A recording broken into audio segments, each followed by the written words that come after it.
Boa noite a todos, tudo bem? Eu sou a Thaís Dias, trabalho na Band News FM, faço o jornal Band News Rio, primeira edição, e é mais uma vez um prazer para mim estar aqui na Conexão PME, já é segundo ciclo, de palestras, para a gente discutir um pouquinho mais sobre empreendedorismo, para falar um pouco sobre iniciativa, inovação, tecnologia, como fazer isso, Porque muita gente quer empreender, mas não sabe como fazer, não sabe se pode mudar, se é capaz de mudar. E é isso que a gente vai discutir aqui nas próximas 2 horas, pelo menos. A gente funciona da seguinte forma. A partir de agora, vocês vão ficar com 2 palestras de 1 hora. Depois a gente vai ter até um sorteio para vocês que estão aí assistindo, então não saiam. E a gente, na sequência, abre para perguntas. A transmissão é ao vivo também pelas redes sociais da Band News FM, Band News FM Rio. E quem tiver pergunta já pode anotar que a gente vai trazer aqui para vocês o espaço também para tirar suas dúvidas. Começo falando sobre transformação. Muita gente quer mudar, Quer falar de transformação, quer empreender, mas fala, mas eu não sei, será que eu mudo? Mas eu já me especializei nisso a vida toda, sempre trabalhei com isso. Minha conexão com as pessoas é justamente essa área.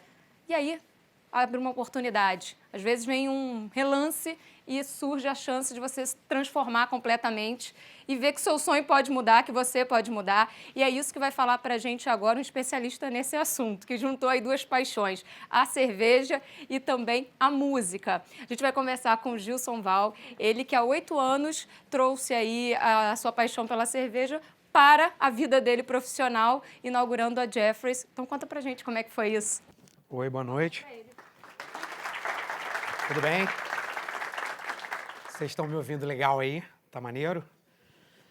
Então, a gente vai trocar uma ideia hoje sobre realmente isso, Transformação e principalmente como esse destino, às vezes não tão traçado assim, passa a ser a tua vida, teu caminho, Então, eu vou começar a contar, se você puder, já pode entrar com a minha tela ali.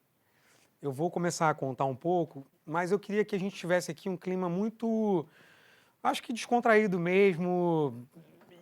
E a minha ideia aqui com vocês é contar um pouco da minha vida mesmo, da minha história, e talvez fazer com que vocês se conectem com essa história e possam, dentro do futuro, também abrirem esse radar. Eu sempre digo que quando a gente começa a falar de inovação, tecnologia e tudo, inovação sempre vem na primeira ideia como vem a palavra tecnologia. Mas a inovação, na verdade, é tudo aquilo que te transforma, tudo aquilo que te faz novo, Então, eu vou começar contando da onde eu vim, por que eu estou aqui e como é que começou a minha história. E para isso... tá rolando. Para isso, eu vou contar como nasceu esse sonho de criar uma cerveja. Esse sonho ele aconteceu, primeiro, de uma forma não profissional. Eu tenho um grupo de amigos, a gente começou a viajar há uns 18 anos atrás. E logo na primeira viagem a gente foi a Nova York e aí, quando a gente chegou lá, cada um gostava de uma coisa. Um gostava de música, o outro gostava de comer, o outro gostava de arte. E quando voltamos para casa, chegamos aqui no Rio, eu brinquei com os caras. Falei, parece que a gente não viajou junto, eu não te vi nessa viagem. E aí falei para eles, vamos inventar uma forma de viajar junto de verdade, um formato. E eles falaram, mas como seria isso? Falei, imagina que cada um é dono de uma viagem. E aí nisso começou justamente toda essa nova trajetória na nossa história. Então, por quê? Cada um passou a ser o dono de uma história. Então a gente foi a Cuba atrás de charuto, a gente foi para a Rússia atrás de vodka, a gente foi para o interior da Espanha só atrás de restaurantes de camponeses, então só molhos, compotas. E, na verdade, a paixão de cada um fazia... eu não gosto tanto assim de música eletrônica, o outro não gostava de ópera. A gente foi a Viena para uma turnê só de ópera, e depois fomos para o Tomorrowland só para fazer eletrônico. Então, aquelas diferenças, primeiro, nos aproximaram muito, quando você passa a entender o que apaixonou o outro. E aí, há uns 9 anos atrás, a gente foi até a Bélgica, e quando eu cheguei lá, a gente está muito acostumado com os mock-ups, da vida... aquilo que parece com um pub, aquilo que parece. E quando a gente chegou lá, primeiro era muito mais simples do que quando se monta um mock-up, Era de verdade. Então tinha poeira, rangia o chão e tinha um senhor mal-humorado atrás do balcão daquele barzinho. Só que o cara, ele conhecia tudo que estava dentro do bar, Tinha uma cerveja que tinha 300 anos, a outra um monge. E aí a gente foi ficando fascinado com aquilo. E eu sempre conto uma experiência que aconteceu com a gente, que mudou a nossa cabeça, que foi o seguinte: a gente foi visitar uma abadia como se fosse um monastério menorzinho. E essa abadia chama Abadia de São Benedito. Se um dia vocês estiverem lá, na Bélgica, já fica na fronteira com a Holanda, uma rua da Holanda, e quando a gente chegou lá, um monge recebeu a gente na porta. Bem-vindos, vieram beber ou vieram conhecer nossa história?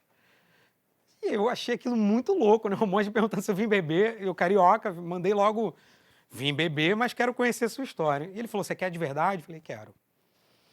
Ele falou, então tá. E a gente rodou 4 horas. Tipo, subterrâneo, biblioteca, cozinha. A gente visitou o espaço inteiro, até chegar num lugar que eles chamam de cela, que é o quarto dele. E nessa cela, pensa no lugar mais simples do mundo. Uma cama de solteiro, um armário de uma porta e do lado da cama um barril de madeira. Eu olhei aquilo, o que tem aí dentro? Cara, cerveja. Eu falei, que momento do teu dia, né? E aí ele falou pra mim, essa é a primeira coisa que eu faço quando eu acordo. Pô, eu perguntei, quantos % de álcool? 12. Para vocês imaginarem que a gente aqui, quando bebe uma cerveja, uma Pilsen dessas de rua, é ali entre 4,7 e 4,9, né? Então o cara bebe o equivalente alcoólico quase 3 vezes do que uma cerveja, né? E aí eu perguntei para ele, tá, já que essa é a primeira coisa que você faz, qual é a segunda? Ah, eu vou rezar uma missa. Eu falei, você bebe para rezar? Ele falou, falou, sim. Por que você faz isso? Ah, essa é a minha maneira de me conectar com Deus. É assim que eu abro a porta para falar com Ele. E aquilo, para mim, foi uma coisa muito louca, porque a gente aqui está acostumado até com o padre, com o vinho e tal, né? Os católicos. Agora, uma cerveja, o cara bebe uma cerveja para falar com Deus, e aí a gente volta para casa.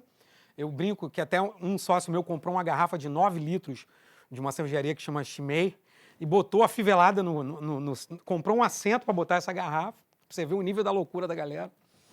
E aí, quando a gente chegou aqui no Brasil, aqui no Rio de Janeiro, a primeira coisa que a gente fez foi, poxa, vamos encontrar, provar esse cerveja que a gente trouxe e falar um pouco da viagem. E logo de cara vieram 3 questões, né? Abrimos as primeiras cervejas e vieram 3 questões muito ingênuas. A primeira foi, puxa, imagina como deve ser fazer uma cerveja. A segunda foi, e se a gente fizesse? E a terceira foi, poxa, se um dia a gente fosse fazer mesmo, ia ter que ser a gente viajando junto, ia ser uma busca por lugares, por cultura, por pessoas, por temperos. E aí um olhou para o outro e falou assim, cara, mas ninguém aqui sabe fazer cerveja. Eu sou um cineasta, um produtor de filmes. Tem um outro sócio que é cosméticos, o outro é diretor de filmes. Então a gente veio de áreas muito diferentes, né? E um olhou para o outro e falou, ninguém aqui sabe fazer filme, ninguém sabe fazer cerveja. O que a gente sabe fazer?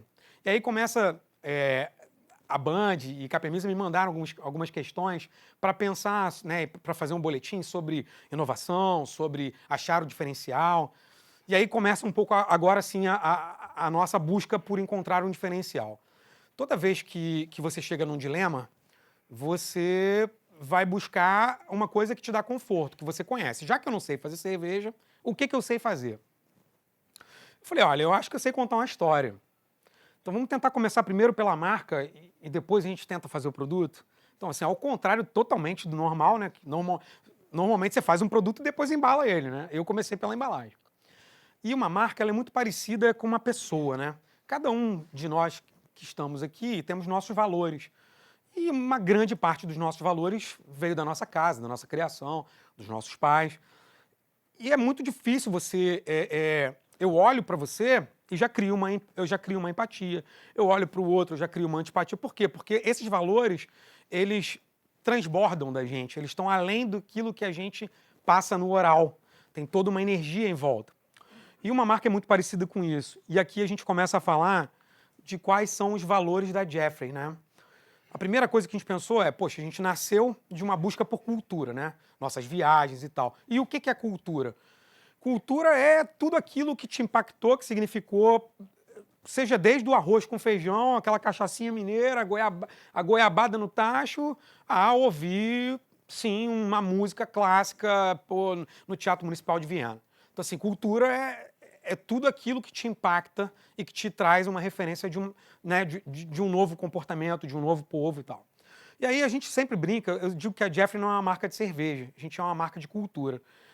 Aí você escuta isso a primeira vez e fala assim, esse cara é meio maluco, né? O cara faz cerveja e acha que está fazendo cultura. Sim, porque a gente começa a desenvolver sabores, a gente começa a desenvolver ideias, você começa a beber ideias. E eu acho que é por isso que a cerveja artesanal chegou e está num momento tão interessante, porque a gente está cansado só de produto. Nós. Por que você hoje quer saber de onde veio? Pô, eu comprei um tomate, ele veio do produtor tal. Eu bebi um suco que é da origem tal. A gente está muito preocupado com isso. E isso já é uma coisa cultural, não só do brasileiro, não. No mundo inteiro a gente está vivendo isso agora. A busca por encontrar o que está por trás daquilo que você está comprando. Antigamente, a gente estava muito ligado ao código de barra, né? Uma indústria, por exemplo, quantos zilhões de cópias daquilo você fez? Hoje você está muito mais ligado à experiência do consumo, né? O que esse cara sentiu quando comprou? A gente pega uma referência muito interessante, por exemplo, Steve Jobs, né? O cara começou a pensar no porquê que a embalagem precisa de um imã que você, ao invés de você sair uma orelha feia de papelão, você simplesmente, aquela abinha fecha e abre, e é linda na sua mão. Às vezes o produto em si, ele é igual ao outro, mas ele tem uma experiência de consumo muito mais gostosa. E a cultura, ela faz isso com a gente, né? Quando a gente vai para um lugar e prova, eu já bebi vinho em vários lugares do mundo. Assim, já bebi vinho em Bento Gonçalves, já bebi vinho em Napa Valley. E cada lugar foi uma experiência diferente. Cada pessoa me apresentando aquele vinho. Às vezes a uva é a mesma, às vezes até o terroir é similar, só que na hora que você prova, a maneira que a pessoa está te apresentando faz você sentir diferente. Então a gente de cara entendeu que a gente ia ser uma marca de cultura. Quando a gente chegou nesse negócio, inovação, a gente tinha no mercado as mainstream. O que é isso? Cervejão de rua, de garrafa, mesa de ferro, boteco. E basicamente as campanhas eram, se você brincar de intercambiar as marcas e tocar o filme publicitário, é muito fácil de te enganar, porque as campanhas são muito similares, as músicas são muito similares e os sabores mais ainda. E quando a gente chegou nesse negócio, além disso, aí existia ainda muito embrionário, os artesanais. Só que ainda era uma galera muito parecida com a galera do Harley Davidson, assim, a minha é mais alcoólica, a minha é mais veloz, a minha é mais isso, a minha é mais aquilo. E a gente olhava aquilo e a gente não era daquele meio, né? Então pra gente aquilo foi muito estranho, porque eu não sou um cervejeiro, eu não sei falar como ele. Como é que a gente vai, então, se diferenciar? E aí entra a criatividade. A gente entendeu que cada cerveja nossa, ela ia ter uma história para contar. O produto, ele não ia ser só um produto para beber. Ele é um produto para por que você usou tal fruta, ou por que você usou tal tempero, o que você está querendo dizer com essa cerveja. Então aí de cara a criatividade nos ajuda muito a fazer isso. Vamos chegar agora na construção da marca. Vocês viram que até agora não apareceu cerveja, né? E nem a marca está aparecendo agora. Por que é um pato? Por que usa terno? De onde veio essa marca? E muitas pessoas ainda acham que é uma marca estrangeira, que a gente comprou a patente e tal. Não, essa é uma marca inteira desenvolvida por amigos daqui do Rio de Janeiro. E a primeira coisa que a gente pensou, isso é muito legal de contar para vocês como é que eu construí a marca, né? O simbolismo, porque talvez no momento que você for montar o seu negócio, talvez essa história te ajude a pensar em como montar a sua marca. E às vezes essa referência ela pode vir de lugares muito, muito banais, inclusive. A gente começou a pensar, como é que a gente vai simbolizar a nossa história? Independente de você me conhecer, você já olhou para esse patinho, ele te gerou aí uma simpatia, ele é meio misterioso, ele está elegante e tal, né? Por que é um pato? Os patos sempre viajam entre amigos, é um grupo seleto que migra de acordo com a sazonalidade. Ele faz viagens intercontinentais, ou seja, ele cruza oceanos, mas ele sempre volta para casa. Então ele é um carioca de Barcelona, ele é um carioca de São Paulo, ele é um carioca de Belo Horizonte, ele é um carioca de Tóquio, ele é um carioca do mundo. E eu me lembro, olha, eu não sou tão velho assim, faço 40 agora em dezembro, mas eu me lembro de estudar no colégio os efeitos da globalização. E a gente hoje é isso. Não tem mais os efeitos, a gente já é isso. Então hoje talvez a música que o moleque está escutando lá na Malásia é a mesma música que teu filho está ouvindo aqui no Leblon. E estão já trocando ideias sobre aquela música. Então, quer dizer, todas as experiências... Por que o patinho usa terno? Ele foi a Londres e gostou de moda, foi à Itália e gostou de design, foi à França e gostou de gastronomia e trouxe para casa essa bagagem. E aí, e tem uma coisa muito legal nos patos, que eles voam sempre em formação de asa, né? O líder vai sempre trocando com as pontas. E por que isso é bacana? Porque agora, por exemplo, nessa sala aqui, estou vendo um monte de patinho, né? essa cultura ela começa a voar agora a partir... Né, a gente criou isso, esses amigos, e agora aqui já tem uma galera carregando a nossa essência, as nossas ideias. E a gente vai sair daqui hoje, acho que pensando em como trabalhar esses valores que eu vou apresentar agora ao longo do que eu estou pensando aqui para passar para vocês, para que a gente saia daqui de alguma forma mudado.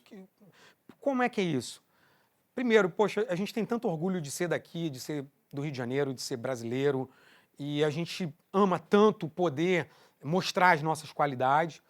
E quando você cria uma marca ela é... Eu sou finito demais, assim, eu tenho, sei lá, se eu vou fazer 40, tenho aí mais 50, 60 anos para viver. Então, talvez a marca que eu estou criando aqui é uma marca que possa viver 300, 500, 600. Então, assim, é muito legal quando você constrói uma coisa pensando em deixar algo para alguém. Então, muitas vezes a gente consome marcas que são seculares e talvez a gente nem tenha imaginado o que aquelas famílias fizeram para que aquilo chegue até você. E aí, eu sempre vou entrando numa viagem, eu vou misturando os assuntos. Por que o pato, né, da onde veio esse nome Jeffrey? Chegou em casa às 3 horas da manhã, acordo minha mulher, já estava meio bêbado. Fala o seguinte, ó, já sei, é um pato, usa terno. Ela, você bebeu? Eu falei, um pouquinho só. Mas ela, o que você quer de mim? Eu falei, desenha para mim esse pato, né? Ela, são 3 horas da manhã. E minha mulher é estilista. Na época ela era de uma marca aqui do Rio. Hoje ela trabalha na Reserva e tal. E aí ela falou, pode ser amanhã de manhã? Eu falei, claro. E aí, 9 horas da manhã, no dia seguinte, ela fez... Já era, assim, muito parecido com o que vocês estão vendo aí. E aí eu levei esse desenho para meus sócios e os caras piraram, assim. Tipo, caramba, é a gente, que demais. Começamos a beber e dar nome pro pato, né? José, Fernando, Joaquim... E um de nós falou Jeffrey. Por que Jeffrey? Ah, ele parece um lord inglês, ele é alinhado, ele é elegante. A gente começou a dar risada, mas o nome era uma espécie de José do mundo, assim, né? Dos Estados Unidos à Austrália, Jeffrey é Jeffrey. Então ele é tipo José mesmo. E a coisa mais louca que aconteceu com isso é que, cara, assim, ontem, por exemplo, entrou um australiano na minha loja e o cara falou, I'm Jeffrey, let me buy a shirt. Assim, tipo, olha o Jeffrey aí, né? Chegou. E isso é muito louco. Todo dia aparece um Jeffrey na nossa vida, ou um Jefferson, e quer dizer, qualquer um que se identifique. E isso humanizou demais a marca, né? Você passa a ser amigo do Jeffrey, você passa a querer apresentar o Jeffrey para as outras pessoas. E isso eu acho que é uma característica muito interessante quando você está criando uma marca, que é criar algo que você quer levar adiante, que você quer apresentar, que você tem uma ligação que é muito maior do que apenas de consumo. Você tem sim uma ligação de ou admiração ou de camaradagem. Então, assim, uma das dicas que eu daria, né, se você está criando uma marca, tenta levar para ela um pouquinho de você. Tenta dar para ela um pouco do... Assim, esse universo que eu descrevi aqui, eu bebendo com meus amigos, isso aqui, parece uma loucura. Mas no final ela se transformou, assim, é tangível, você está vendo, é uma marca, está aqui. E ela é do Rio de Janeiro. E se tudo der certo e tá caminhando para lá, daqui a um tempo a gente vai estar na Europa podendo levar o Rio de Janeiro para lá. Lá onde a gente foi buscar a fonte. Se tudo der certo, a gente vai fazer esse voo cruzado aí. Então, eu vou continuar a contar a história, que agora é a seguinte, tudo bem, já temos uma marca, já temos os valores dessa marca, e agora, só que até agora não tem cerveja, né? Como é que a gente vai fazer cerveja? A gente vai fazer cerveja exatamente para qualquer um que tenha bom gosto. O que é bom gosto? Bom gosto é dinheiro? Não. Bom gosto é você estar com o seu radar aberto, né? Ligado. É você querer mais. Às vezes você tem todo um poder aquisitivo, mas está restrito ao seu universo. Eu só gosto de jazz, eu só escuto jazz, eu só como comida italiana e francesa. Ou seja, seu radar está fechadinho. E às vezes você não tem muita grana, mas gosta de comer um tailandês, de ouvir um som doido, um cubano, um merengue, e misturar sons e descobrir sons. Então, eu acho que o bom gosto está muito mais ligado à sua vontade de querer mais. Então, Jeffrey, eu vou mostrar agora, teve um chefe que nos inspirou muito. Esse chefe apareceu no mundo em 2007. Talvez vocês conheçam, talvez os filhos de vocês conheçam. Esse cara aqui.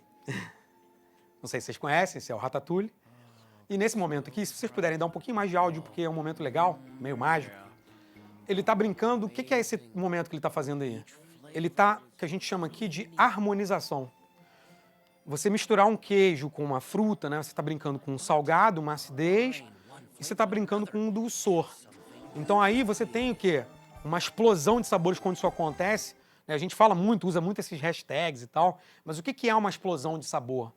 A gente vira criança de novo com esse sentido, né? Quem aqui não lembra da avó fazendo um brigadeiro na cozinha? Quem não lembra daquela grama sendo cortada? Quem não lembra do cheiro de chuva? E isso remete a gente a um monte de coisa. E quando a gente começa a cozinhar, a produzir cerveja, pensando em como é que a gente vai te emocionar, que é isso que um chefe, por exemplo, quando está criando um menu, um harmonizado, está fazendo, né?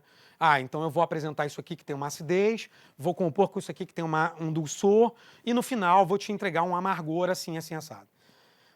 Falando parece meio complexo, mas na hora que a gente está experimentando é tão gostoso, e eu brinco que tem uma galera que malha muito para ficar forte. E vocês viram que eu estou malhando muito, né? Para ficar bem forte nesse conceito de provar. E uma vez que você inicia isso, a minha esposa sempre diz, cara, você não para nunca, né? Porque eu posso estar na padaria de uma cidade do interior e provar sei lá, um algodão doce e falar, caramba, isso aqui me deu uma ideia para fazer um negócio. Eu acho que um empreendedor, ele não desliga nunca. É estranho falar isso e meio workaholic, num momento em que a gente precisa dar um passo para trás e ter uma vida melhor. Mas quando eu digo que não desliga nunca, é porque eu acho que quando você faz uma coisa que te dá prazer, que você ama, você está sempre pensando nela, né? Então eu acho que quando a gente está bolando sabores, e aí agora vai entrar nossa primeira filha, Jeffrey Ninha, né? Por que ela chama Jeffrey Ninha? Jeffrey, já contei a história.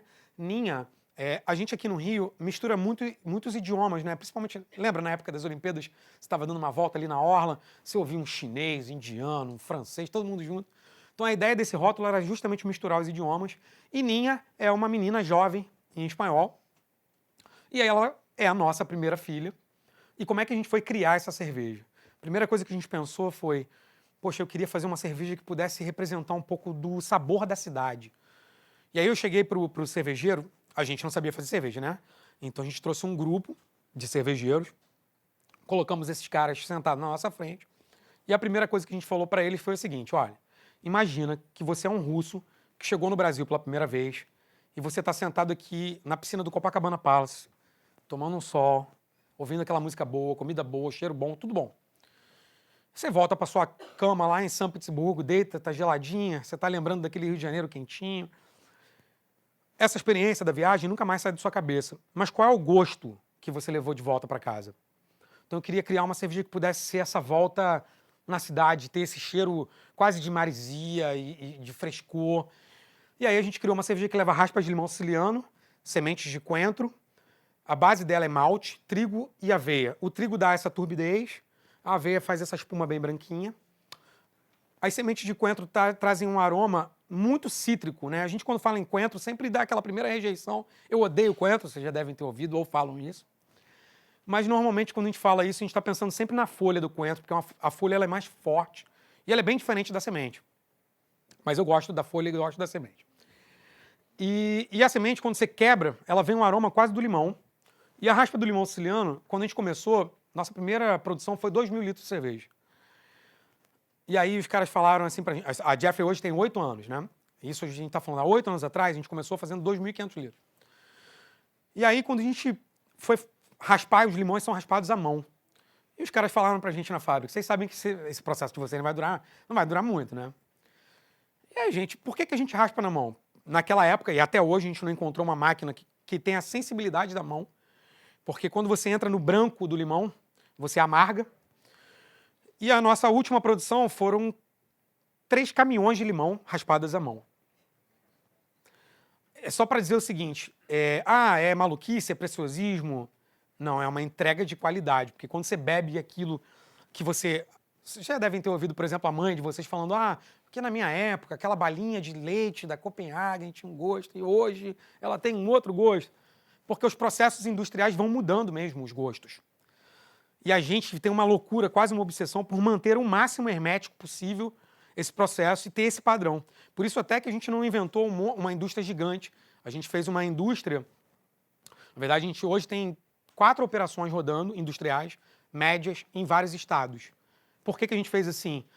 O exemplo, imagina que você vai cozinhar um cachorro quente. Você e sua namorada, seu namorado. muito fácil fazer um cachorro-quente incrível para 2 pessoas. Vamos fazer para 20? Vamos fazer para 200? Vamos fazer para 2.000? Começa a ficar muito complexo. Então, o que a gente fez? Operações médias, em que deu muito mais controle para a gente de padrão e para você poder ter a mesma Jeffrey que você bebia há 8 anos atrás, hoje na tua mesa. Quando a gente fala de fruta, a gente começa a falar do seguinte, fruta, né, tem épocas que ela está mais cítrica, tem épocas que ela está mais doce. Então, assim, é natural que uma cerveja artesanal tenha uma oscilação, mas aí eu posso te explicar o que oscilou. Agora, quando você prova, tá mais aguado, tá mais assim, aí não. Aí eu mudei o processo. Então, acho que é muito legal você, quando montar o seu negócio, estudar todas as dificuldades. Porque assim, poxa, quero fazer um brigadeiro que flutua. Como é que faz isso? Né? E por que e em quanto tempo você consegue manter nessa estrutura? Eu vou falando algumas coisas assim, porque foram desafios mesmo que foram aparecendo pra gente. Então, assim, você chega hoje na fábrica nossa, você tem lá um time de 40 pessoas raspando limão à mão para fazer essa cerveja específica. E aí vão entrar outras loucuras que eu vou contar aqui na frente.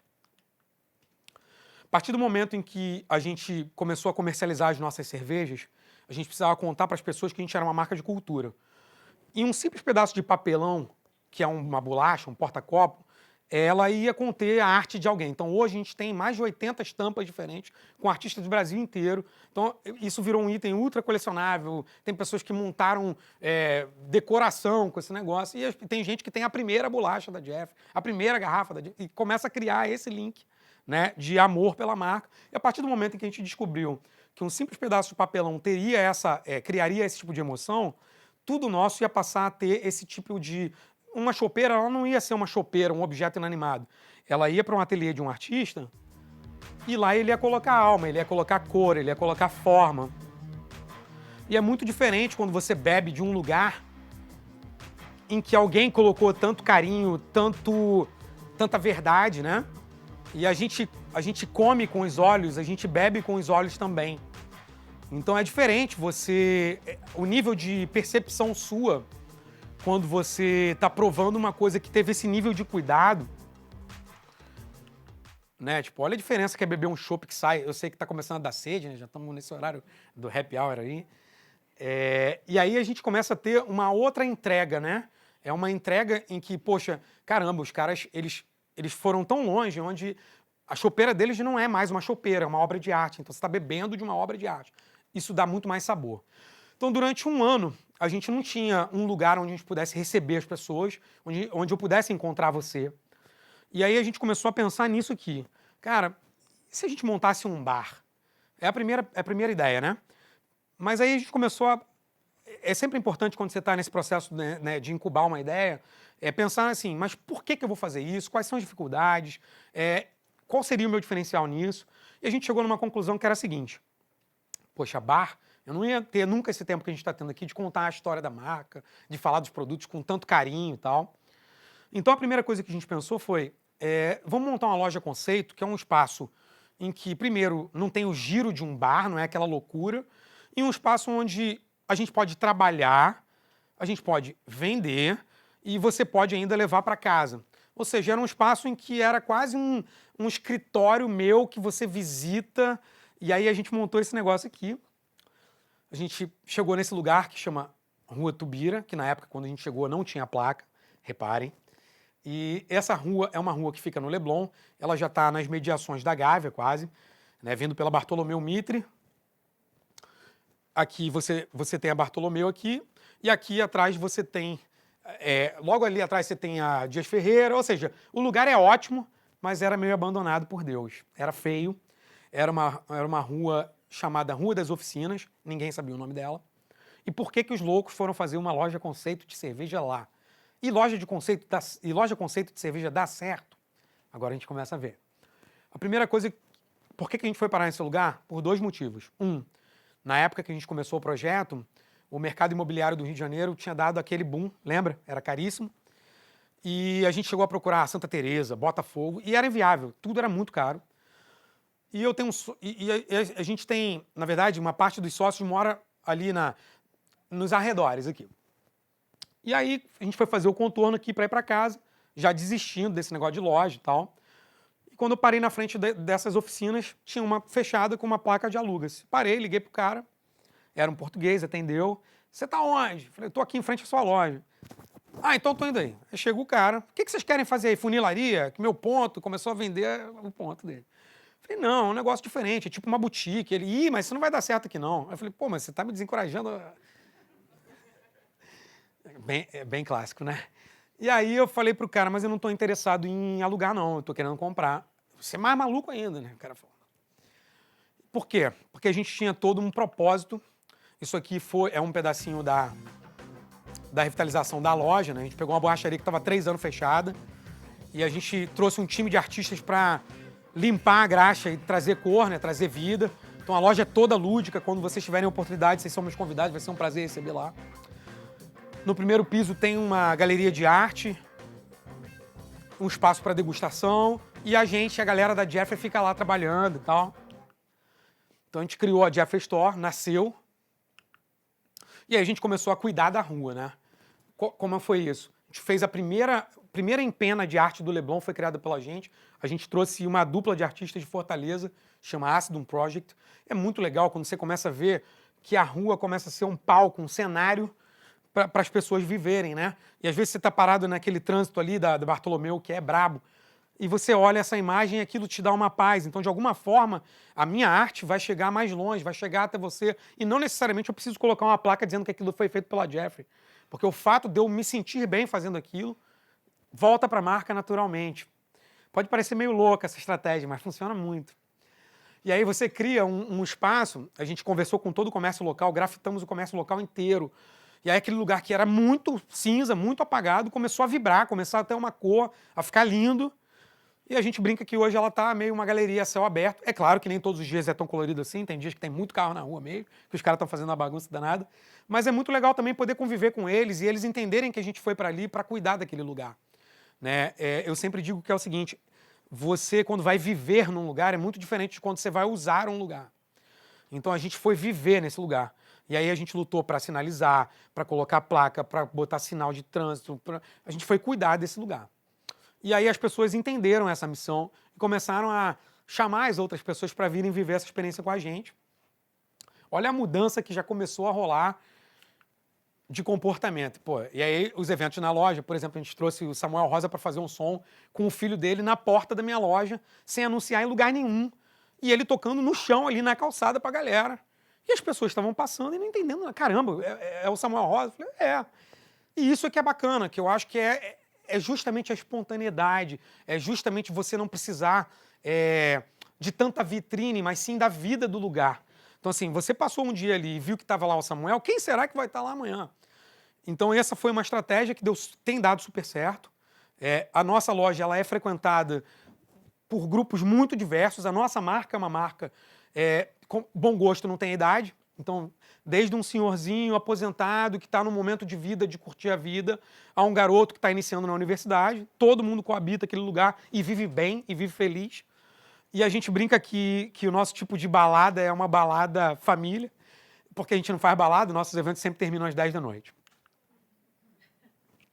E isso é muito bacana, porque imagina que aquela rua lá de trás, engraxada, feinha, podia estar agora em qualquer lugar do mundo, pode ser Barcelona, isso pode ser um monte de lugar. Só que não, isso é a Rua Tubira, ali no Leblon, num lugar que era bem feinho, bem abandonado, mas que agora tem vida, tem ocupação e tem gente que gosta desse lugar e começa a levar a sua família para esse lugar. E aí a gente meio que chega na missão cumprida da revitalização estética, né? E aí começa a ter que levar a alma para esse negócio. A loja hoje completou 5 anos em maio desse ano, com uma festa maravilhosa, incrível. A gente levou uma orquestra para fazer trilhas sonoras de filmes, foi uma coisa mais linda do mundo. Você imagina um especial de Ennio Morricone, Indiana Jones, Star Wars, de graça, ao vivo, uma orquestra completa. Mas vocês vão ver, tem um pouquinho aí, aguenta aí que vai. Ao longo desses 5 anos, a gente já levou mais de 180 shows para dentro dessa loja.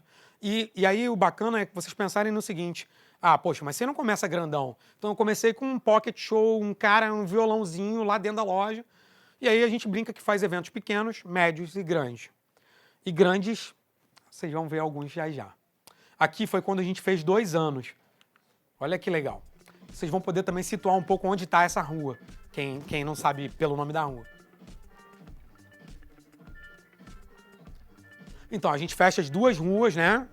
A gente encarpeta uma das ruas, constrói um palco no final da rua. Isso tudo apoiado pela prefeitura, permitido pela prefeitura. E na verdade, um incentivo das pessoas voltarem para a rua. Né? Teve uma mãe que falou para mim, meu filho nunca tinha jogado bola na rua. A outra, meu filho nunca andou de bicicleta na rua. Então é muito bacana, e a gente é carioca, a gente ama o espaço público, né? Você poder voltar. Imagina, eu botei um quinteto de cordas para abrir o dia, né? Vamos amanhecer com uma música bacana. E é muito bacana. Roberto Sudbrack cozinhando. Você tem um encontro de famílias ali, um público muito heterogêneo. Entrou esse projeto, por exemplo, que chama Favela Brass Band, que é um projeto de Santa Teresa, de um inglês que vem ensinar jazz para as crianças carentes. E aí parte da nossa arrecadação, a gente comprou instrumentos musicais para esse projeto. Então é bacana você poder devolver um pouco da tua sorte, tudo que está acontecendo em volta de você. Você também retribuir, né? E é muito lindo, que você vai vendo que a rua vai ficando inteira colorida, com as mais diversas pessoas. E é um evento de 10 horas, um evento que começa ao meio-dia e termina às 10 da noite. Isso aí é uma banda de surf music instrumental, chama Beachcombers. Eu conheci esses caras tocando na praia e falei, pô, vocês não querem tocar num palco? Os caras piraram. E eu acho que a gente tem que estar sempre com os olhos muito abertos, porque você não sabe de onde está vindo aquilo que é legal. E a gente fechou esse dia, João Penca, seus 15 amestrados, não tocavam juntos há mais de 15 anos. E o Léo é um cara que ficou muito amigo nosso, porque ele ama cerveja e é muito na loja.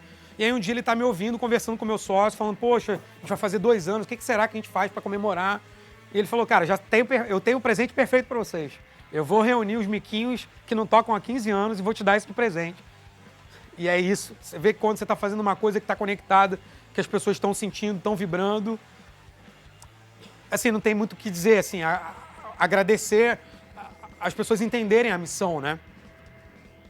Então é muito legal quando eu começo a dizer, porque a gente é uma marca de cultura, porque a gente é uma marca de cultura. Mas quando você começa a realizar a cultura, e aí tem N desafios, vocês vão perceber que essa missão vai até o final, que o final ainda está no meio, né? Porque eu ainda estou aqui, tem muita coisa para fazer. Mas no segundo andar da loja da Jeffrey tem o Jeffrey Lab, e esse lugar é um lugar de inovação. Esse lugar tem 5 anos, que ele foi inaugurado junto com a loja. Então, no segundo andar da nossa loja do Leblon tem isso, que é uma mini fabriquinha de cerveja, né? A gente chama de Lab. E aqui a gente desenvolveu todas as nossas receitas até hoje. Ao longo desses 5 anos já foram criadas mais de 180 receitas. Então, mas poxa, vocês hoje só têm 6 produtos, por que vocês criaram 180 receitas? Primeiro porque quando você exercita a criação e a inovação, você se aprimora, você aprende, E eu hoje tenho um almanaque do futuro, lembra do De Volta para o Futuro, que tem aquele almanaque de tudo que vai acontecer na história? Eu tenho um almanaque cervejeiro da Jeffrey, né? Eu tenho muita história para frente. E a gente não parou de criar, a gente continua criando. Então, assim, hoje, se você for nessa loja, você vai provar lá 4 cervejas novas que não existem da Jeffrey. E isso é muito bacana, porque os meus clientes todos visitam e são convidados a visitarem esse lab. E aí, pra gente, por que é importante esse laboratório? Porque tu imagina o processo de colaborar, quando você chega lá e eu te falo, vamos provar uma cerveja no laboratório da Jeffrey. Primeiro, não é comum você entrar no laboratório de qualquer empresa, não te dão acesso a isso, né? E aí, depois que você prova, eu começo a te perguntar, e aí, o que você achou? Você curtiu o aroma? Você viu a cor? Esse processo de contribuição, talvez eu nunca mais faça essa cerveja, ou talvez ela possa sim virar o meu próximo sabor, e você me ajudou a construir. Então ele não deixa de ser uma pesquisa de mercado, mas com uma bela experiência de consumo. Então eu acho que, às vezes, o aprender com o outro, a troca com o outro, e não encarar o outro como eu preciso vender para ele, mas eu quero viver essa história com ele, eu acho que isso é muito mais significante para quem foi lá me visitar. Porque a gente não sai de casa hoje à toa. Tem muita opção, tem uma série de questões quando você vai à rua. Então, quando você vai à rua, quando você entrega uma experiência para alguém, o cara tem que voltar para casa pensando naquilo, ele precisa contar para alguém que ele viveu aquilo. Nem tudo precisa ser roda gigante, disco voador, mas a experiência, mesmo que seja para contar que aquela receita foi da sua avó e que você adaptou, sabe? Então eu acho que tem que ter alma. E esse laboratório, a gente desenvolveu nossa segunda cerveja, que é uma Red Pilsen. O que é isso? Vocês já devem ter bebido Pilsen. Pilsen é uma cerveja dourada, por ordem. E existe um organismo chamado BJCP, que é um cara que organiza os estilos de cerveja, é uma entidade, uma organização. E a gente brinca que essa é a primeira Red Pilsen do mundo, porque Pilsen é dourada e a gente fez uma vermelha. Ah, mas existe uma Red Ale, uma Red Lager, outros estilos vermelhos, mas não existe Red Pilsen. A gente pegou um malte do sul da Alemanha, ultra inovador. Não, no Brasil, ninguém trabalha com esse malte hoje. Ele é um malte específico para mim. Eu importo esse malte. E eu trouxe e trabalhei com um fermento que é da República Tcheca e tem 500 anos de cultivo. Ou seja, eu peguei um malte muito inovador, misturei com um fermento das primeiras pilsens do mundo e criei uma receita que não existia. E aí, se a gente fosse pensar em chefe de cozinha, por exemplo, você tem aquele chefe que é o francês, você tem o cara que é o italiano, e você tem aquele cara que é o autoral. A gente está muito mais nessa busca de criar sabores autorais. Então, essa cerveja ela nasce desse processo. Nesse ano de 2019, no princípio do ano, a gente lançou a Jeffrey Hill, né? Que é essa cerveja que é uma Pilsen puro malte. Ah, mas uma Pilsen, todo mundo faz Pilsen. Imagina fazer um feijão com arroz memorável. É muito difícil, né? Todo mundo faz feijão com arroz. Mas um feijão com arroz que o cara lembra. E a gente criou essa cerveja, eu convido vocês a provarem, tem várias redes e tal. É uma cerveja que a gente não filtrou. A gente usou um malte também puro da Alemanha. E a gente usou uma lupulagem tcheca. E aí, quando você bebe essa cerveja, parece a cerveja que você está acostumado a beber, mas quando você termina de engolir, na boca você sente que bebeu alguma coisa de muita qualidade. Não dá aquele gosto de papelão, não dá aquele gosto, aquele amargo de guarda-chuva. Você tem um biscoito, você tem um pão, você tem uma outra entrega nesse sabor. Então, essa cerveja foi lançada agora em janeiro, no verão, janeiro desse ano, né? E aí a gente lançou a Jeffrey Tropicale. O que é isso? É mais uma criação original da Jeffrey. A gente chamou de Pitanga Ale. O que é uma Pitanga Ale? Ale, normalmente, quando a gente lembra dessa palavra, a gente pensa em cerveja europeia, cervejas pesadas, cervejas alcoólicas. A gente pegou esse conceito e falou o seguinte, cara, brasileiro gosta de cerveja leve, gosta de cerveja para beber um montão, e o brasileiro hoje está querendo novos sabores, descobrir novos sabores. Então a gente trabalhou com uma fruta muito brasileira, que é a pitanga, e com uma lupulagem. O que é o lúpulo? O lúpulo são flores que conferem amargor e durabilidade para o produto. E a gente trabalhou com lúpulos em flor. Então a gente fez a primeira pitanga ale do mercado.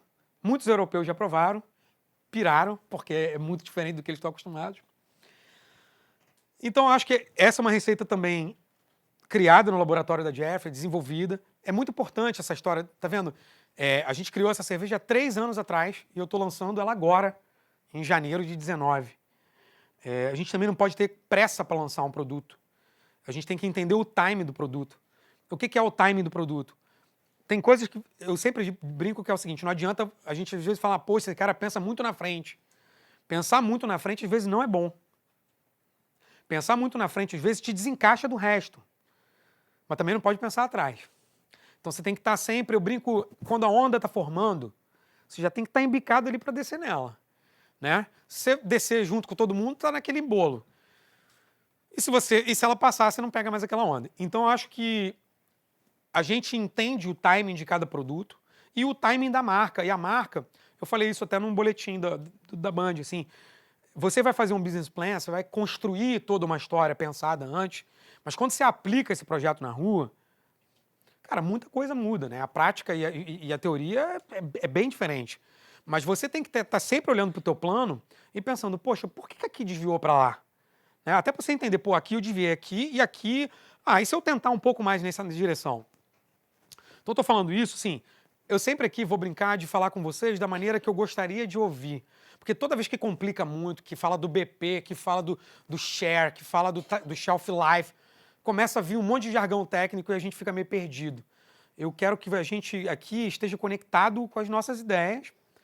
E no futuro, aí quando a gente começa a construir os produtos, né? Então esse produto hoje, a gente já está levando para vários estados. Então, olha que legal você levar uma cerveja chamada Rio para vários estados do Brasil, né? Então, esse é um orgulho da cidade, é querer carregar ela contigo.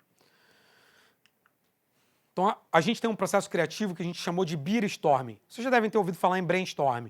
Brainstorm no mundo da comunicação, da criatividade, é quando você reúne um grupo de pessoas para trocar uma ideia e desenvolver, né, uma identidade, desenvolver um conceito. A gente inventou isso que é o Beer Storm. Nesse vídeo que eu vou mostrar aqui, a gente estava desenvolvendo uma cerveja com o pessoal da Cachaça Leblon. Então era uma cerveja com cachaça, olha que legal. E esse processo da mesa criativa, a gente faz para todas as cervejas que a gente está desenvolvendo. O que é isso? A gente coloca frutas, temperos, especiarias, e ali a gente faz uma cerveja base, onde a gente vai, quase como um drink, né? Adicionando e entendendo o caminho por onde a gente está indo. Essa é uma metodologia que a Jeffrey desenvolveu, ela é patenteada pela gente, né? Esse conceito do Beer Storming. E o bacana desse processo é que ele gera combinações de sabores muito únicas, né? E pessoas muito especiais já passaram por essa mesa. O artista plástico Carlos Vergara, a chefe Roberta Sudbrack, maestro Isaac Karabichev, Claude Troagot, Pedro Artagão, Jimmy Ogro, o presidente do Comitê Olímpico francês, o presidente de comunicação, o vice-presidente de comunicação do mundo da Nike sentou com a gente para fazer uma cerveja nas Olimpíadas. Então, assim, muitas pessoas especiais sentaram nessa mesa. E a gente agora, também em 2019, agora em outubro, ou seja, está fresquíssimo, acabou de sair. Você já consegue encontrar agora nos mercados. Em outubro saiu a nossa linha chamada Jeffrey Lab. Ou seja, depois de 5 anos da existência do laboratório, só agora eu estou lançando essa linha do Jeffrey Lab. Por quê? Primeiro eu tive que construir a identidade Jeffrey, para agora você entender que além da Jeffrey existe o Jeffrey Lab. Quando você compra, por exemplo, um tênis da Nike, você tem lá o de... desculpa. Você tem lá o de futebol, você tem o de basquete, você tem o de skate, você tem o urban, mas você sabe que aquele tênis é Nike. Por quê? Porque eles construíram um conceito Nike. E aí depois você começa a embalar nos outros subconceitos, nas sublinhas. Foi meio essa a estratégia que a gente usou. A gente lançou 2 produtos, um deles com esse cara aqui. Esse cara chama Tomás Troagot. Ele é o filho do Claude Troagot, mas mais do que isso, ele é a 4ª geração dessa família, que é a família mais importante na gastronomia do mundo. Só para vocês entenderem, o avô do Tomás criou a Nouvelle Cuisine na França. Isso é um marco na gastronomia mundial. E em qualquer lugar do mundo que eu vou, que eu falo que estou trabalhando com o Tomás Troagot, as pessoas, Troagot, uau! E isso é muito louco, porque essa galera é nossa, tá aqui, e a gente às vezes nem só sabe que o cara existe porque está no programa, mas nunca foi no restaurante dele. Então é muito legal a gente entender que a gente tem joias aqui, do nosso lado, né? E esse cara é um cara muito criativo, muito inventivo, um garoto, sim, garoto, porque eu tô ficando velho, né? Todo mundo fica garoto. Ele tem 36 anos, mas é estrela Michelin 3 anos consecutivos. Esse cara cozinhou para a Fórmula 1, esse cara cozinhou para os maiores líderes de estado do mundo. Bom, esse cara toca hoje uma rede de hamburguerias, mais um restaurante de alta gastronomia. Então, assim, é um cara muito bom de negócios e muito bom de criatividade. Aumenta para mim um pouquinho. Aumenta aí, por favor. Galera, o sonho nasceu. Junto com a Jeffrey Lab, by Tomás Troagot. Essa é uma jam feita de jiló, com cenoura e pimenta, mas foco no jiló, tá? Jiló. Botou o jiló pra fazer o amargor dela, uma cenourinha pra dar uma cor e a pimentinha pra dar aquela ardência bem de leve e dar mais sede. E começa no Pão de Açúcar então a vender no Festival de Cerveja. O Brasil inteiro vai poder provar essa cerveja, que é fora da curva. É um pensamento doido. O Gilson me falou, que é um dos donos da Jeffrey, falou que tinha que ser uma coisa doida. Eu sou cozinheiro que adora provar e testar receitas. Então, cara, Jeffrey vai tomar Troagot de Giló. Caramba, Giló na cerveja? Será? É isso. Por que a gente usou Giló? No mundo cervejeiro, as pessoas estão muito fascinadas, os cervejeiros, por lúpulos. E o lúpulo é o que traz esse amargor. E aí eu estava muito incomodado com isso, porque só se falava de lúpulo. E aí eu cheguei pro Tomás, que é um cara muito criativo, e falei, pô, Tomás, vamos inventar uma cerveja sem lúpulo? Ou vamos inventar uma cerveja melhor. Não é que ela seja sem lúpulo, vamos inventar uma cerveja que o diferencial de amargor é um outro produto. E ele falou, caramba, será que dá para fazer isso? E aí a gente começou essa pesquisa e assim, ele tem fascínio pelos ingredientes brasileiros e tal. E aí ele chegou com essa ideia da gente fazer uma cerveja de jiló no lugar, né? O jiló para gerar esse amargor. Por que usa jiló e cenoura? O jiló é muito amargo, a cenoura ela gera um equilíbrio pelo dulçor e a pimenta do reino que a gente usa, ela abre o teu canal sensorial. Então você começa a sentir, além de dar vontade de beber mais, você sente melhor o gosto. Então, uma cerveja que quando você leva para a mesa, agora mesmo a gente comeu com uma lula crocante, essa cerveja fica assim, foi um negócio surreal. Porque é uma cerveja que ela está pensando em camadas de sabor. E aí você começa a entender aquilo que eu estava falando lá atrás. Não é um produto só para beber, é um produto para pensar, é um produto para desenvolver. E o próprio cara que está provando como cliente, né, como apaixonado por cerveja, ele quer mostrar isso, essa inovação para alguém. Então é isso que a gente está vivendo muito agora. As pessoas mostrando, essa cerveja acabou de lançar e ela já meio que esgotou no Pão de Açúcar. Então assim, é um negócio muito maneiro, porque ela está sendo uma surpresa muito gratificante para a gente. A gente agora está lançando junto nessa linha uma cerveja junto com o maestro Isaac Karabichevski. Olha que coisa louca, misturar música clássica com sabor de cerveja. Coisa de doido, né? Por quê? Então, assim, a gente em 2016 ganhou um prêmio de profissionais da música junto com a Orquestra Petrobras Sinfônica. A gente desenvolveu um projeto chamado Concerto Secreto, onde a gente levava pedaços da orquestra para se apresentar por lugares inusitados, assim, praia, ponto de ônibus, rua. E aí, quando a gente venceu esse prêmio, o maestro quis conhecer a gente, porque assim, caramba, quem são esses caras, né? E aqui o Matheus, que é o diretor da orquestra, vai falar um pouco sobre essa história. Ali tem o maestro, ó, na mesa criativa, criando os sabores, do lado da filha. Ele trouxe, cara, nunca tinha acontecido isso com a gente. Ele trouxe a família inteira dele para criar com a gente. Isso foi muito lindo. A esposa, o neto, o cunhado, cara, todo mundo veio. E o diretor da orquestra trouxe a mãe. Então, assim, foi um negócio muito especial pra gente, porque era uma mesa repleta de gente querida, né, criando juntos. Uma mesa muito grande, imagina criar com essa galera toda. E aqui Fala pessoal, beleza? Sou Matheus Simões, vou contar um pouco da história da cerveja do maestro Isaac Karabichevski. Há mais ou menos uns 3 anos, a gente estava saindo de uma reunião. Eu era diretor executivo de uma orquestra, onde o maestro Isaac é o regente titular. Estava saindo de uma reunião, fomos para um bar. E o maestro falou, o que será que eu peço? Eu falei, maestro, pede uma Jeffrey que você não vai se arrepender. Ele bebeu, falou, isso é sensacional. Aí eu tirei uma foto, mandei pra galera da Jeffrey, todo mundo ficou maluco. Aí você tá brincando comigo? Eu falei, não tô brincando, o maestro bebeu, curtiu. Marcamos uma mesa criativa, foi inesquecível, assim, eu lembro cada minuto. Sensacional, os sabores, as ideias, como o maestro gostaria de representar tudo, toda a vivência dele, né? Pô, o maestro Isaac, né? Tudo aquilo numa cerveja. E aí a gente marcou mais ou menos uns 3 meses depois para experimentar. Subi a escada do maestro, o maestro deu um gole, ficou em silêncio. Todo mundo com o coração batendo. E o maestro falou, essa é a melhor cerveja que eu já bebi na minha vida.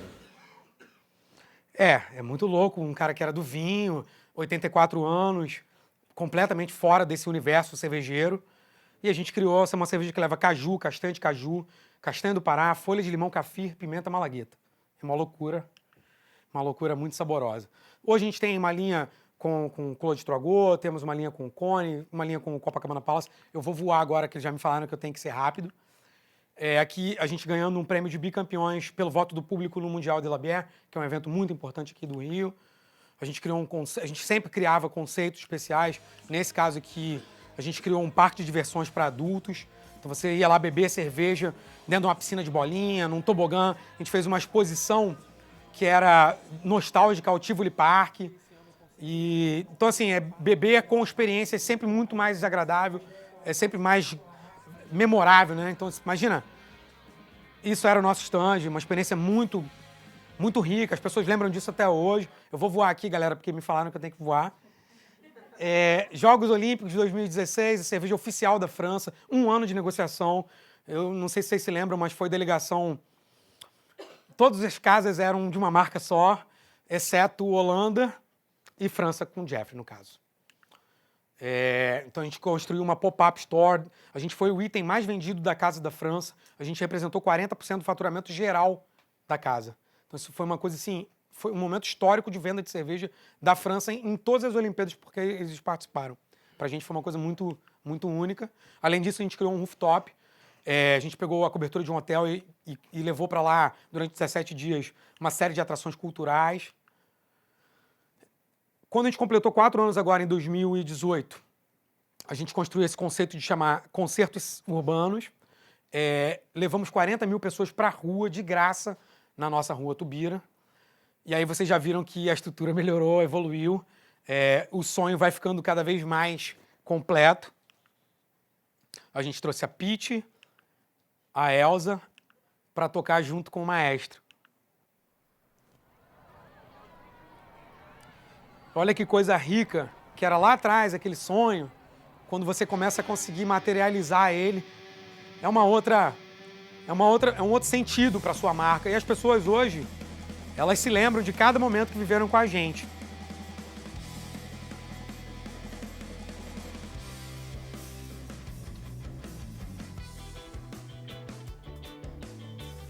Então, você ir para uma festa de cerveja com a tua família toda, com a sua avó, com o seu filho, essa é a proposta da gente. É justamente essa humanidade, essa humanização do projeto, né? E olha que legal levar música clássica de graça para as pessoas, fazer esse encontro, né, do popular, do rock, do clássico.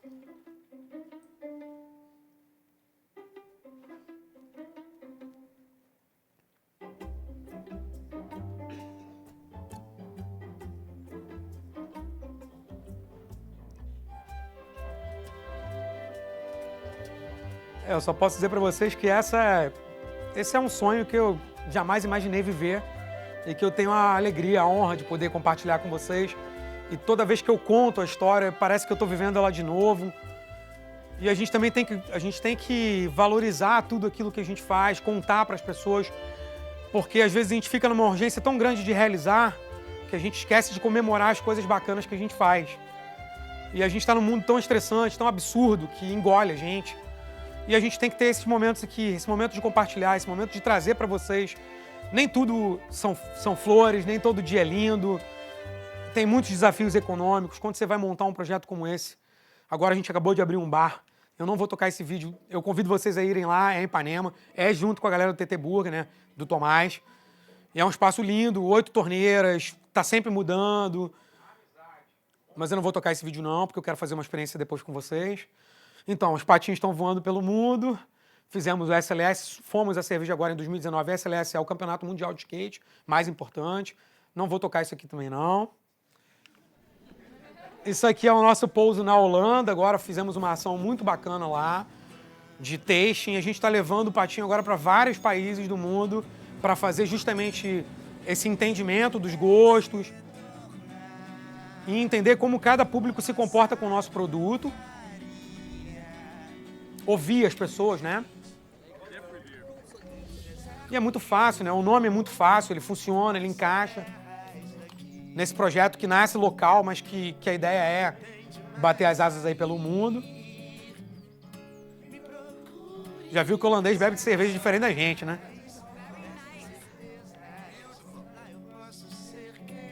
E agora, eu não vou nem tocar até o fim, não, que a gente tem que correr. Então, o que uniu esses 3 caras aqui? Primeiro foi a amizade, as viagens, depois começar a sonhar junto, depois se unir para fazer, né? Criar esse corpo e esse foco de todo dia não deixar se perder, né? É muito fácil cair nos atalhos, é muito fácil alguém dizer para você, mas vem por aqui que vai baratear, vem por aqui porque esse é um atalho excelente. Tem que manter sempre esse foco, esse caminho, esse plano que você traçou lá atrás. Não abre mão dele não, saiba que você vai ter que adaptar. Mas se mantenha firme nele, porque se você teve essa visão, se você juntou gente, juntou dinheiro, juntou um escopo todo atrás de você, tinha um propósito para aquilo, né? Então, cuidado com os atalhos. Eu agradeço muito. Eu ainda vou fazer agora uma pequena coisa com vocês aqui, que é um caso que eu queria contar, que eu queria que vocês saíssem daqui pensando, que é o seguinte. Vou contar a história de um cara que ali por volta dos anos 1920, começou com samba. E ele era um cantor, assim, não muito bom, mas um letrista sensacional, um dos maiores letristas, na minha humilde opinião, que esse país já teve. E é muito fácil quando a gente pensa, por exemplo, poxa, Ray Charles, Billie Holiday. Na nossa cabeça, tá tão vivo esses caras, né? E aqui no Brasil a gente tem caras também tão geniais, tão incríveis, que muitas vezes a gente não lembra. E a história desse cara, por volta dos anos 40, ele fica muito pobre e ele perde tudo. E ele passa a ser um guardador, lavador de carro. E assim, o cara já tinha virado alcoólatra, o cara estava muito doente, ele estava perdendo basicamente toda a dignidade dele. E um cara, um jornalista em Ipanema, olhou para ele lavando o carro por volta ali de meia-noite, lavando o carro desse cara, e falou: "Você parece com um sambista tal." Aí o cara falou: "Poxa, sou eu." "Mas eu achei que você tinha morrido. Todo mundo falou que você morreu." Não, cara, eu não morri. Vocês só esqueceram de mim. E, na verdade, depois que esse cara encontra, né, depois que esse jornalista encontra esse músico, ele faz uma bela de uma reunião, começa a apresentar esse cara de novo, dizer que ele tá vivo, que ele tá bem, e provoca ele, né, esse jornalista encontra um publicitário e eles se juntam para falar o seguinte: cara, você até hoje, artistas gravaram suas músicas, mas você ainda não gravou. Você não tem vontade de fazer isso? E isso acontece basicamente 10 anos antes desse cara morrer. E qual é a lição que a gente tem dessa história? A gente vai ouvir o cara cantando. Mas qual é a lição que a gente tem dessa história? Primeiro, que os nossos olhos, o nosso radar, ele realmente tem que estar aberto. E a gente não sabe o que e quem a gente está encontrando pela frente. Ou seja, nunca menospreze aquilo que você está vendo. E a segunda lição é para o cara muito talentoso, que é: a gente nunca sabe quando a gente vai ser sucesso. E o que é o sucesso? E aí a gente vai ouvir esse cara aqui. Um minutinho, eu sei que eu estou atrasado já, mas Vou cantar um bocadinho pra você, né? Vamos fazer um negocinho aí.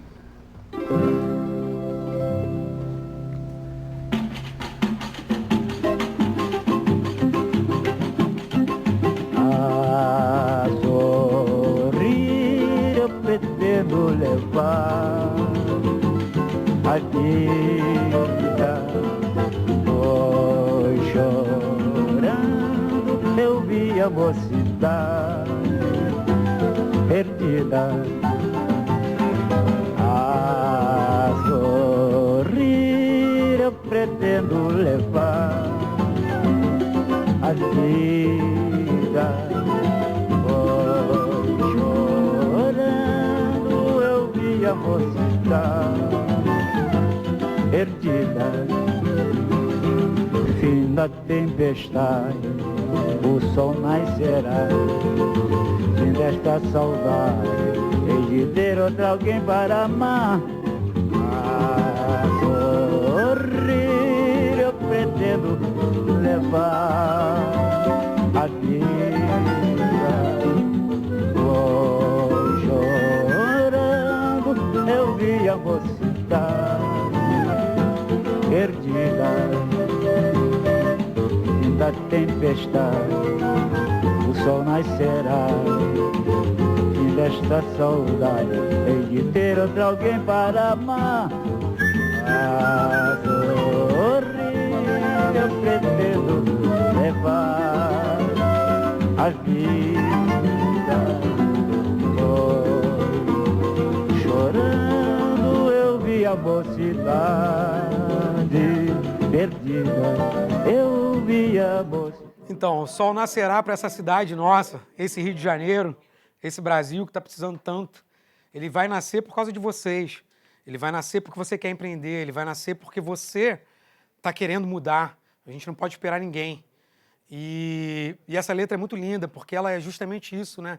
A reconstrução da gente. O sol nascerá. É isso, gente. Obrigado.